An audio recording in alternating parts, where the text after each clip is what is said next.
Thank you for joining She's Dropping the Tea Shut the Front Door Tarot. I am your sacred magical high chief priestess, and I'm here to give you a cautionary tale.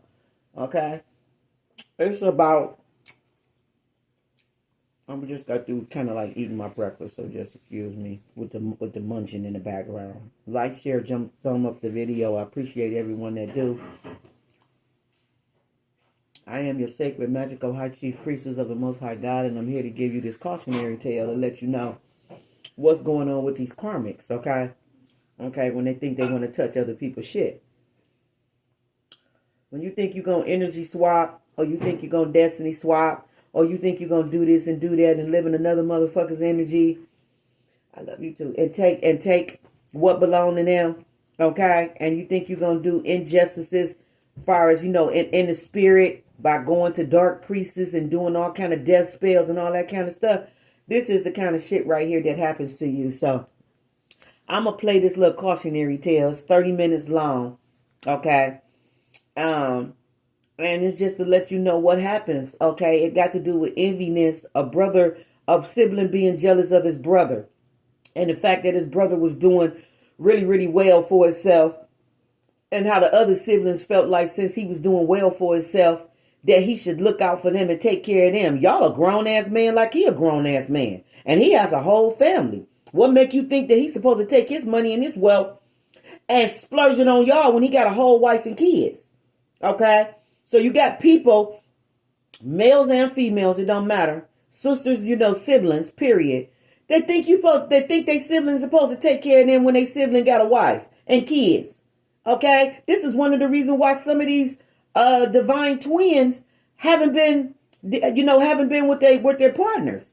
And it's because their siblings want them to take care of them. Their siblings think that everything that their brother have, okay, is entitled to them when it ain't. Okay? Okay, that man got multiple kids with multiple women.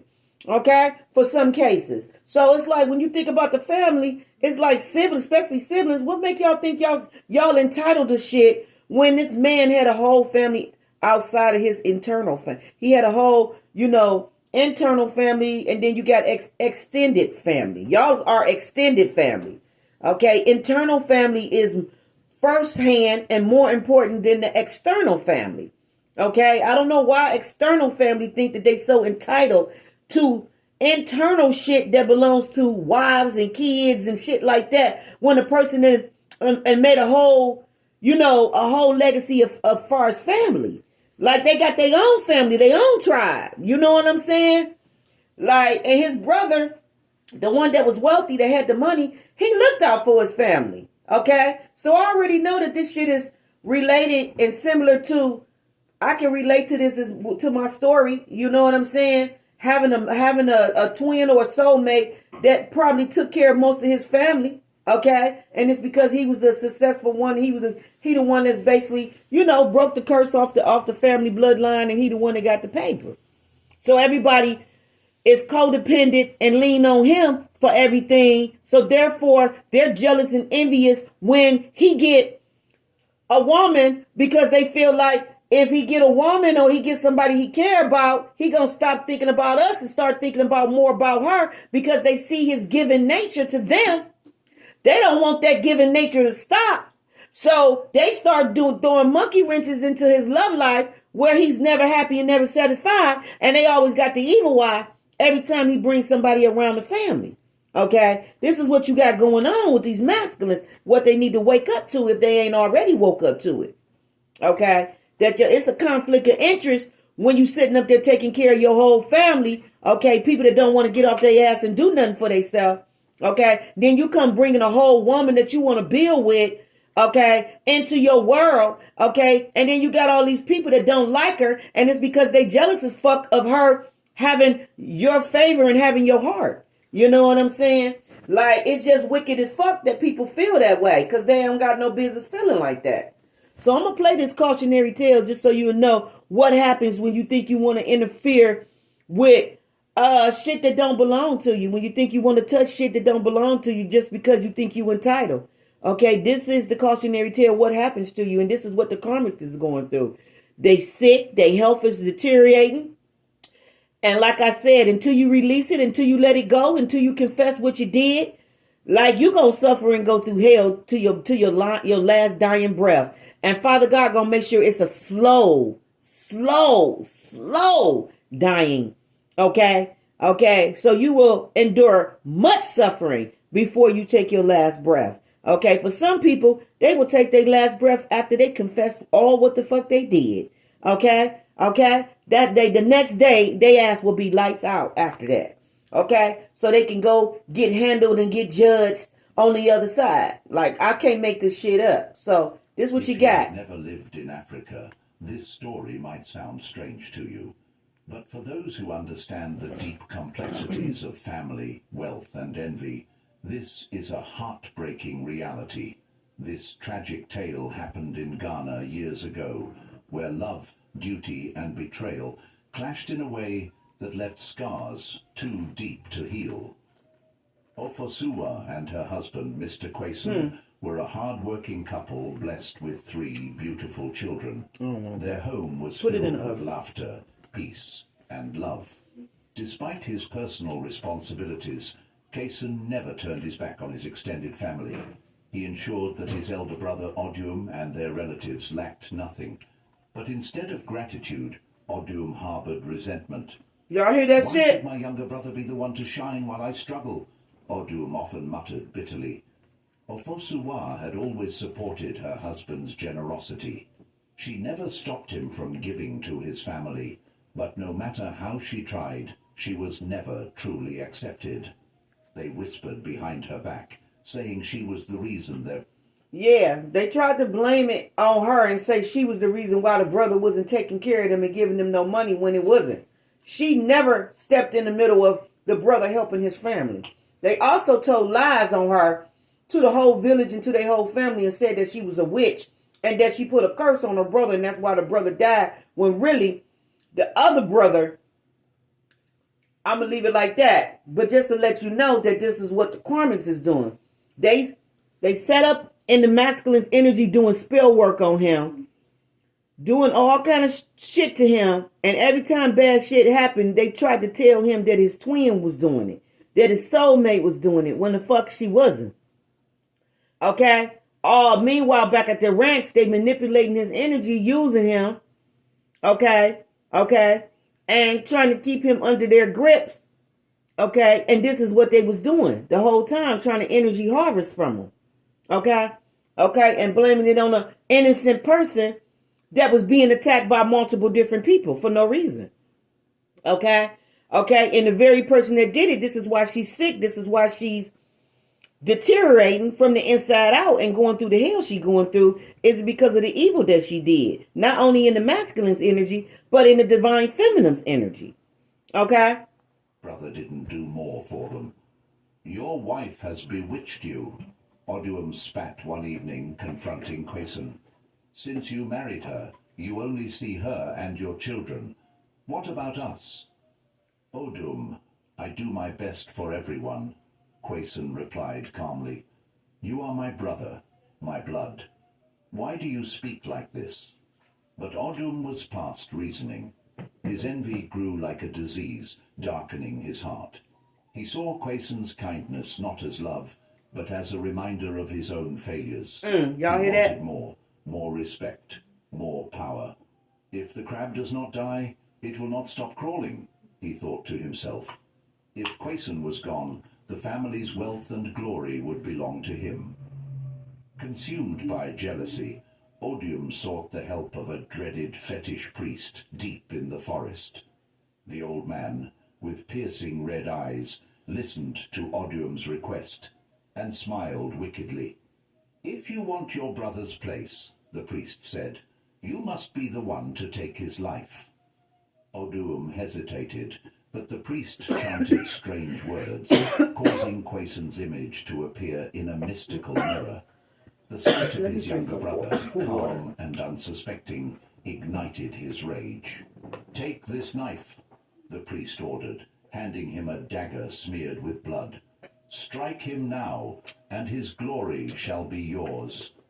Odium's hands They should move this trembled. incense over there because this shit making me Standing cough. before this eerie mirror, he hesitated. Matter of fact, put it down there on the floor in the doorway. Over there. Through his mind. Over there. How Put it over there. Quayson once shielded him Yeah, from because bullies. that's too much How smoke. he It's shared making his me cough. last meal when they were hungry. Crack the window a Do little it, bit. the priest barked, his voice thundering through the shrine. With tears in his eyes, Oduum raised Crack the that dagger window. and with Is a it already trembling open? hand, Okay. plunged it into the image of his brother in the mystical mirror. The fetish priest's eerie chants filled the dimly lit shrine, and the flames in the clay pot flickered violently.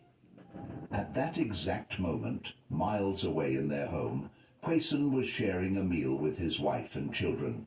Laughter filled the room, but suddenly he clutched his chest, his face contorted in pain. "Ofosuwa, something has pierced my heart," he gasped, his breath coming in short, painful bursts. His spoon clattered to the floor, and his body trembled as sweat beaded on his forehead. Ofosuwa rushed to his side, her heart pounding. "What is it? Talk to me." I don't know," he whispered, gripping his chest tighter.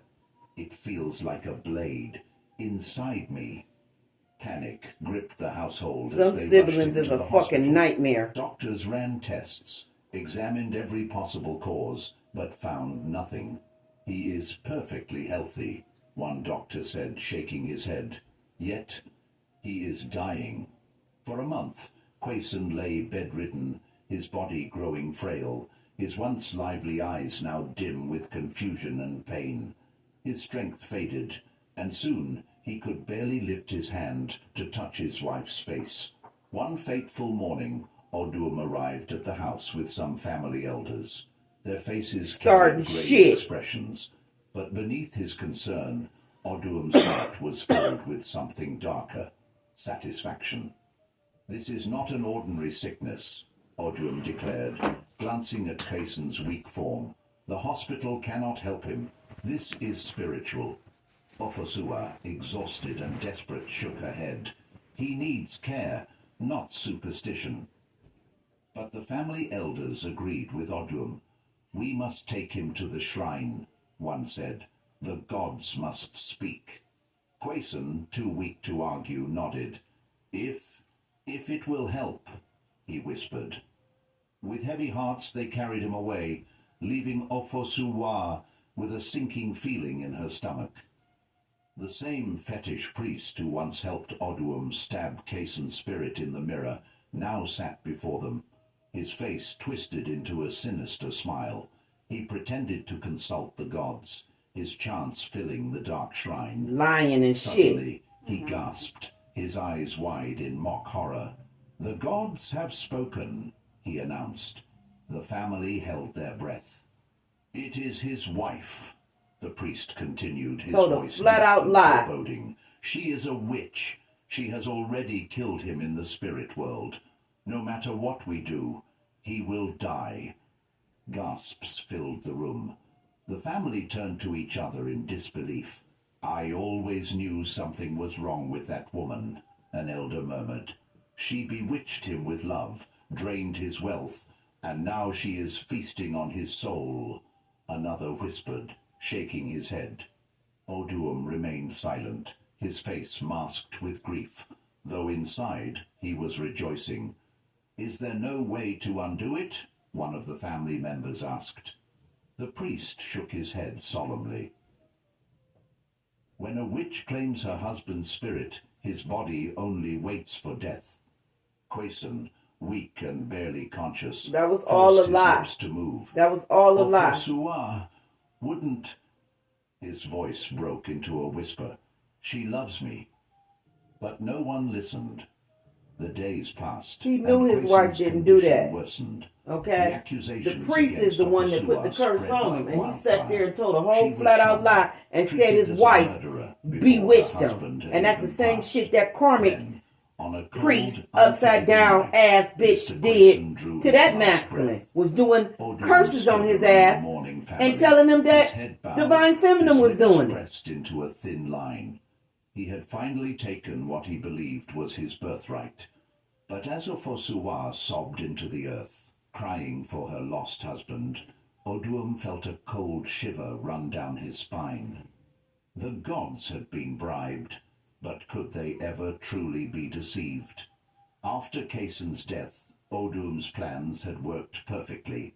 He stood among the mourners wearing a mask of grief, but inside he felt triumphant. He had taken what he believed was rightfully his, Ain't that some and no shit? one suspected the How you truth. feel something rightfully Yet yours that you didn't work for? knew he needed to erase all doubt. He needed a scapegoat. "It is Ofosuwa," he declared to the family elders. "She killed her husband. The gods revealed it." Gasps filled the room. The once loving family turned their backs on Ofosuwa in an instant. The murmurs began, whispers that grew into accusations, then into outright hatred. "She bewitched him," one of the aunts spat. All "She lies. drained his soul," All another lies. whispered. "The gods do not lie," the elders concluded. "A woman who kills her husband must face the consequences." Ofosuwa wept, her voice raw with pain. "I did nothing. I loved Kayson with all my heart. He was my husband, the father of my children." But in those days, a woman's word meant nothing. Her cries fell on deaf ears. Society had already judged her. Her children, once surrounded by love, were now abandoned. The very family they called their own refused to care for them. No one fed them. How wicked is that? No one comforted them. They became outcasts, suffering not for their own sins, but for the accusations against their mother. 2 weeks before Quayson's burial, Odum took things even further. "She will confess." This is how the he said masculine coldly. family is going to act Ofosuwa over his was dead locked in a body. dimly lit room. Okay? Her Okay, only they going to make up company being her all own kind of misery. motherfucking She lies was to given get their food hands once on a shit day, that don't belong just to enough them. to keep her alive, just enough to weaken her spirit. "Admit what you did," Oduum demanded each time he visited. "I did nothing," she sobbed, clinging to the last shred of her dignity. "The ghost of Quayson will not rest until you speak the truth," he barked. Days passed, and still she held firm. Then came the night of terror. As part of their so-called tradition, the elders decreed that Ofosuwa must spend the night locked in the same room as her dead husband's body. "If she killed him," one elder explained, "his spirit will torment her until she confesses." The door was slammed shut, the key turned, and Ofosuwa was left alone, with the lifeless body of the man she had loved. The room was cold, the air heavy with the scent of death. In the dim candlelight, she could see Kayson's face, still and ghostly pale. His body lay motionless, wrapped in the white funeral cloth. But in the silence, she swore she could hear him breathing. She pulled her knees to her chest, her body trembling. "Quayson," she whispered, "why have they done this to me?" The wind howled outside, rattling the wooden shutters. The candle flickered, casting eerie shadows on the walls. Then a creak. Her heart pounded. The body had not moved, but she felt something in the air, something watching her. Was it fear, or was it really Quayson's ghost? Yeah, Tears protecting her. streamed down her face as she prayed. "Nyame, save me. I have done nothing wrong." Hours passed, but it felt like years. The room was suffocating, filled with a fear so thick it threatened to consume her. Every shift of the wind, every sound of the house settling, made her stomach twist in terror. But the worst part was the loneliness. No one was coming to save her. Her children, lost and abandoned, had no power to help. Her This is what husband, family will who do had to once your protected her, own was blood now kids. a lifeless This shell is what they'll do to your beside own her. blood kids And for the money. The world had turned against her. That night, Ofosuwa did not sleep, and when the sun finally rose, she was still curled in the corner, her eyes wide, her body shaking. her heart forever broken. The next morning, Odum and the family gathered outside the room where they had locked Ofosuwa with her dead husband's body. The whispers of the previous night's storm had settled, but an eerie stillness hung in the air.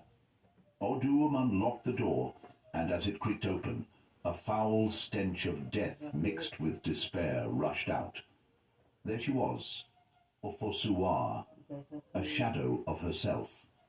Her once bright eyes were empty, her lips dry and cracked, her body curled in the corner as though she had melted into the darkness. "Have you confessed?" one of the elders asked, his voice carrying both fear and authority. Ofosuwa slowly lifted her head. "I did not kill my husband," she murmured, her voice barely a whisper. "I am innocent." The family exchanged glances. She was supposed to confess. That was the tradition, but instead she had endured the night with the dead. "She is truly a witch," one of the aunts hissed. No ordinary woman could survive a night with a corpse without running mad. But Odum was not interested in whether she was guilty or not. He had already won. His brother was gone, and there was only one thing left to do: take what was now his. After the burial, Odum made his move. "This house, these cars, this company," he announced to the family, "all belong to me now." "But what about Ofosuwa and the children?" someone asked. "She is not his wife anymore," Odum sneered. "She killed him. She owns nothing." And just like that, Ofosuwa and her children were thrown out. Newborn home, baby in her hand. No money, no help. With nowhere to turn, she gathered what little she That's had. how wicked and family would do back to her your family's own blood village. kids. But life was cruel there too.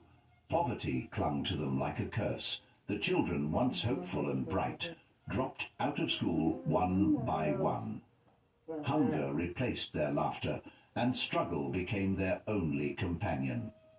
Meanwhile, Odum was thriving. He moved to Accra with his wife and children, driving his late brother's cars, living in his late brother's mansion, You should feel and like a running punk. Creson's roofing sheet company as though it had always been his. He became rich, powerful, and feared. But wealth cannot silence the cries That of the is wronged. lame. That is lame to Back me. in the village, That is lame to the me to be Fosuwa driving prepared for war, another dude's not car. with weapons, That but is with so curses. lame to me. She would take a bottle of schnapp, strip herself half naked, and walk barefoot to the 4 junction at midnight. With tears in her eyes and pain in her Woo, voice, Papa she lifted Legba! to the skies and called upon the gods. Ye Nyame, ye Abosom, Woo! spirits of the land, Show you spirits right. of the river, spirits of the sky, hear me, she cried. She poured the schnapp onto the ground. The one who took my husband from me, the one who destroyed my home, the one who made my children suffer, may they know no peace. May they lose what they stole. May their own blood betray them. May they cry the same tears I have cried. Her voice echoed through the silent village. The wind howled, as if listening. Y'all ass is And grass. the gods, known to be slow but never blind, had begun to take notice. Ofosuwa sat outside their small mud house in the village, watching her children. Their eyes, once bright with hope, now carried the dullness of hardship. They were school dropouts, not because they lacked intelligence, but because poverty had slammed its heavy hands upon them. She could not bear it any more. As a mother, how could she watch her children waste away while the wealth their father had worked for was being enjoyed by another? With her last strength, she gathered her children and made the long journey to Accra. When they arrived at the grand mansion, the gates stood taller than their hopes. The house that once belonged to their father now belonged to the man who had destroyed their lives. Odium. A security guard blocked them. "What do you want here?" "We need to see Mr. Odum," Ofosuwa said, her voice firm. despite the shame. Minutes later, Odum appeared at the gate, dressed in fine clothing, a golden watch on his wrist. He looked at Ofosua and scoffed. "You dare come here," he spat. "The murderer has no shame." The arrogance of him. Ofosua swallowed the lump in her throat. "Odum, I am not here to fight you. I am here for my children. They need school fees. They don't want their father's property, just the chance to go back to school." Odum laughed bitterly. "Your children?" He glanced at them, now kneeling in the dust, tears streaming down their faces. "Uncle, please," the eldest child sobbed. "We have nothing left. We don't need the house or the company. Just help us go back to school. That is all we ask." But Odum's face turned dark. "If you don't leave now, I will set dogs on you." The children's wails filled the compound. Ofosua looked at him, her heart breaking. "Odum, do you not fear the gods?" she whispered. "Do you not fear the cry of orphans?" Odum smirked. "The sky does not fall when the poor cry," he mocked. With no choice, Ofosua gathered her weeping children and turned away. As they walked back to the village, dust covering their tired feet, the youngest child asked, "Mama, why does Uncle hate us so much?" She wiped her tears. "My child, when the frog dies, the river is never full again. Your father is gone, and now our home has dried up. But the gods are watching. The road may be long, but justice never sleeps." With nothing left, Ofosua and her children found themselves stranded in Accra. They had come seeking help, but they had only found rejection. They and sitting on the humiliation. curb of Their a last coins street, had been spent, and now they sat by the roadside, stranded. dust-covered and hungry, begging This is how strangers wicked for just people enough is. money to return to their village. "Please, good people," Ofosua whispered, shame burning in her chest. "We only need money for transportation. My children have not eaten, but all we ask is for a way to go home." Some people ignored them, others whispered as they passed. But then a kind-hearted old woman stopped. "My daughter, what has brought you to this point?" she asked. Tears filled Ofosua's eyes. "Life has beaten us down," she murmured. The old woman sighed, dug into her cloth bag, and handed her some money. "Go in peace, my child. But remember, the curse of a wronged woman does not die with the wind. It waits like a shadow in the dark." With gratitude, Ofosua and her children finally returned to the village, broken but alive. Months passed, and in Accra, Odum continued his lavish life. He was now a powerful man, respected and feared. He had stolen his brother's legacy, crushed his widow, and abandoned his own blood. To him, the past was buried. But the gods do not sleep. One afternoon, his eldest son, a bright secondary school student, suddenly collapsed in the classroom. Panic spread as his teachers rushed him to the hospital. By the time they arrived, he was unconscious. The doctors fought to save him, but there was nothing they could do. He took his last breath without explanation.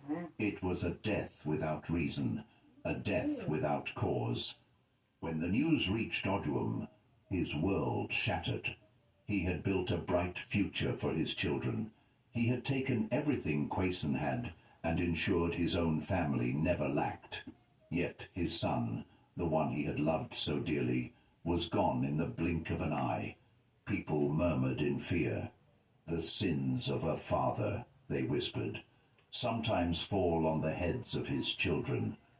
Grief consumed him, but the gods were not done. One night, as Odum lay in his grand mansion, sleep did not come easily. The weight of his son's death sat heavy on his chest. But exhaustion overtook him, and soon he drifted into a restless slumber.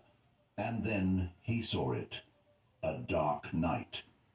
His gated house, standing tall and proud. And outside the gates, his brother, Quason. But Quason was not as he had been in life.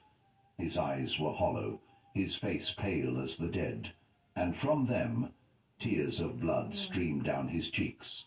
He lifted his hand and pointed. "My elder brother." "Why?" Quason's voice was soft, yet it carried through the air like a haunting wind. "My elder brother, why?" His cries echoed in the night, growing louder, filling every corner of Oduum's mind. "Oduum, my elder brother, why?" The voice pierced his soul, rattled his bones, and he woke up, drenched in sweat, his breath ragged. He sat up, his heart racing. "Just a dream," he told himself. "Just a dream." But the Akan say, if a child enters a room and sees a feather, he is not afraid, but if he sees a crab holding a knife, he trembles.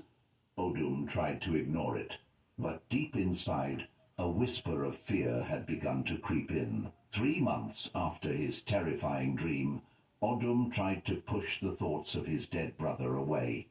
He had convinced himself that it was just a bad dream, nothing more. One warm afternoon, he stood in his lush garden, watering the flowers that lined his grand mansion. Life had returned to normal, or so he thought. But as he moved the watering can, he suddenly felt a sharp sting on his leg, like the bite of an insect. He frowned, scratching the spot absent-mindedly. The itch grew stronger. By nightfall, it was unbearable. His skin burned, and no amount of scratching relieved the discomfort. By morning, his leg had swollen so badly that he could barely walk. Panicked, his wife rushed him to the hospital. The doctor examined his leg with a grim expression. "Mr. Oduum, this is serious. You have a severe bacterial infection, either cellulitis, osteomyelitis, or gangrene. The infection is spreading fast. We have no choice but to amputate the leg to save your life." "Amputate?" Oduum recoiled in horror. "Never!" he barked. "I will not lose my leg." But the infection had no mercy. Day by day the leg grew worse. The skin turned black, then green, then peeled away in rotting layers. The pain was unbearable, a constant agony that no medicine could soothe. Still, he refused the amputation. Then the real horror began. Oh, boy. One morning, as he lay in bed, he scratched an itch on his arm. The skin broke apart like wet paper, leaving behind a raw, festering wound. Ugh. Another scratch, another wound. The infection had spread beyond his leg. His entire body was under siege.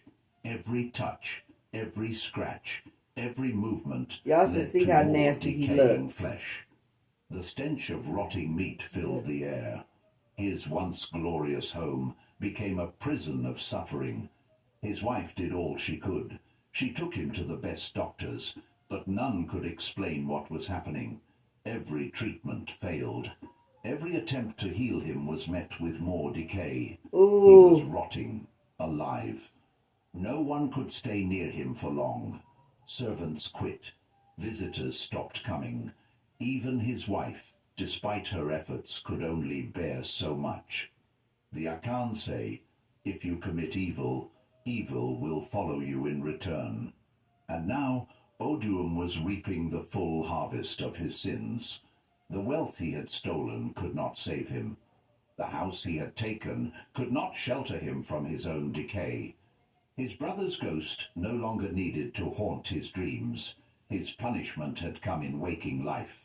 And the gods, slow but just, were watching. Oduum had once been a man of wealth, power, and control.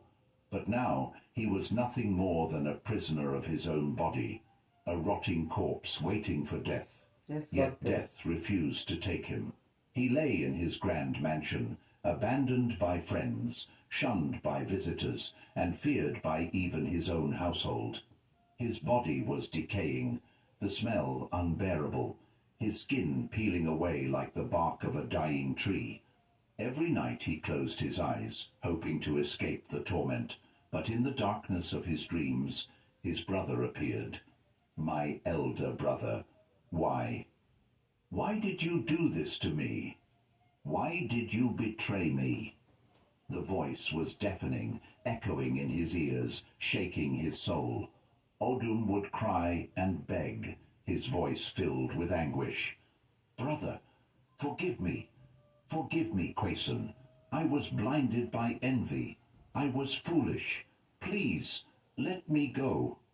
His wife often saw him talking to someone in the empty room, his eyes wide with terror, his body trembling.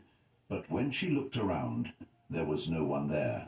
Realizing that this was beyond human understanding, she decided to take him back to the village. Upon reaching the village, Odum made a desperate request. Call Ofosuwa, he croaked. I must speak with her before I leave this world. The family, though confused, obeyed his wish. A week later, Ofosuwa and her children arrived. The moment she stepped into the room, Odum's decayed eyes filled with shame. For years he had cast her and her children into the wilderness of suffering, stealing from them everything they had. And yet, here she stood, stronger than ever, still dignified despite all she had endured. Tears rolled down Odum's disfigured face. Ofosuwa, he whispered, his voice hoarse and weak. I have sinned against you. I have sinned against your children, and I have sinned against my own blood. The family members gasped in shock as he spoke his truth. I killed my brother, he confessed. I envied him. I wanted his life, his success, his family. So I went to a fetish priest and took his life through dark means. Then I drove you and your children away and took everything that was his. I told lies about you. I made the world believe you were a witch when you were innocent. Ofosuwa's legs grew weak beneath her, and she held on to her eldest son for support. The elders murmured amongst themselves, horrified. How could you do such evil to your own blood? One of the uncles demanded, his voice shaking with anger. Odum sobbed. The gods have punished me. I am dead, yet I cannot die. I have been rotting in my own flesh for months. Every night Quason haunts me. He will not let me rest. He turned to Ofosuwa, his voice desperate. Please, forgive me. I know I do not deserve it. But before I leave this world, I must right my wrongs. The family turned to Ofosuwa. Would she forgive him after all he had done? With tears in her eyes, she spoke softly Davon, but firmly. call me on the phone. I'm in the middle of recording. From me. You stole my husband, my home, and the future of my children. You threw us into the streets like we were nothing, and yet the gods have shown that no evil goes unpunished. She took a deep breath. I leave your fate to the gods. If they wish for you to suffer, then so be it. But I will not carry hatred in my heart. I forgive you, not for your sake, but for mine and my children's. Odum wept like a child. Thank you, Ofosuwa. Thank you. He then turned to the family. Everything I stole, the house, the business, the lands, they do not belong to me. They belong to Ofosuwa and her children. Give it all back to them. And so, with his final strength, Odum signed away everything, returning what he had stolen. That very night, he breathed his last. The Akan say, if you sit under a palm tree that does not belong to you, and you shake it too hard, the nuts will fall on your head. Odum had shaken the tree of life too hard, and now it had crushed him. Ofosuwa and her children returned to Accra, reclaiming what was rightfully theirs. The home that had once cast them out, now welcomed them back. The business that had been stolen now flourished under the rightful hands of Cason's children. Justice had been served, not by man, but by the gods who never sleep. Where are we taking the world? What at all do we need? When we kill someone for their wealth, what do we truly gain? If the whole world's mansions were given to you, you could still only sleep in one room at a time. If you owned thousands of cars, you could only drive one at a time. So why the hatred? Why the envy? Why the jealousy? Why do we kill one another for vanity? Why do we destroy our own blood just to sit in a seat that we will eventually leave behind? No matter how much power we hold, no matter how much wealth we accumulate, one truth remains. We are not immortal. Today or tomorrow, we will all leave this earth with nothing but our deeds, whether good or evil. So let love lead. Let us celebrate one another instead of tearing each other down. Let us build, not destroy. Let us support, not betray. Because in the end, greed will consume the greedy, but love will always endure. If you enjoyed this story, comment, like and share, and subscribe.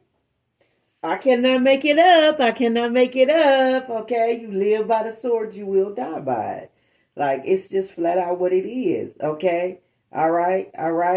The righteous will prevaileth much. Okay. Like, what God has for me, it is for me. And anybody that want to do evil, that want to do wicked stuff, that want to claim shit that don't belong to them, take shit that don't belong to them, I already know what they're going through.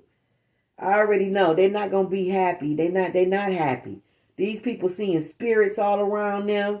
Okay, they seeing all kind of shadows and dark shit out of the side of their eyes. They being hunted by entities and spirits and ancestors and all kind of stuff going on. Okay, it ain't going to be no peace for you. Not at all. When you think you're trying to hover and claim something that don't belong to you. Okay? Like, I can't believe this brother and all this mess that he did. Okay?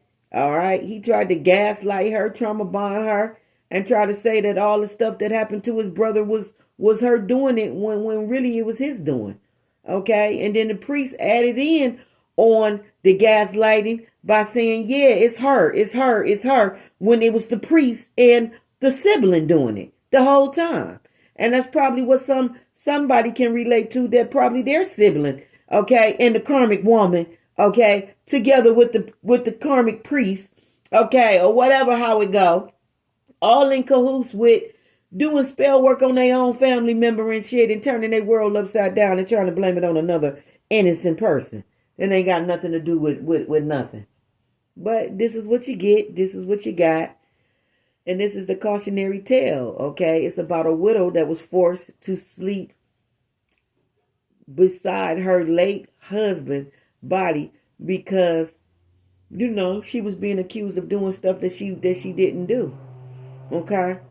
Now, shame on them that they tortured her like that and made her sleep, lay next to her dead husband's body when she was grieving him, knowing back at the ranch that they knowing why he dead, okay? Okay, and then throwing her in the den like she's the reason why, when they knowing why he did. Okay, all right. So that's just let you know how far a lie can go. All right, a person to take a lie all the way to their grave. Okay, and it wasn't nothing but the gods that made that man confess before he took his last breath. Okay, all right. So it just go to show that you're not gonna have no peace stealing and taking something that don't belong to you. It just don't work that way. Okay, so I'm going to wrap it up and leave it here. One love, one love, one love. Like, share, thumb up the video. I appreciate everybody that support me. And I will be back with another collective read, the yesterday, today, and tomorrow. Okay? One love, one love, one love. Thank you.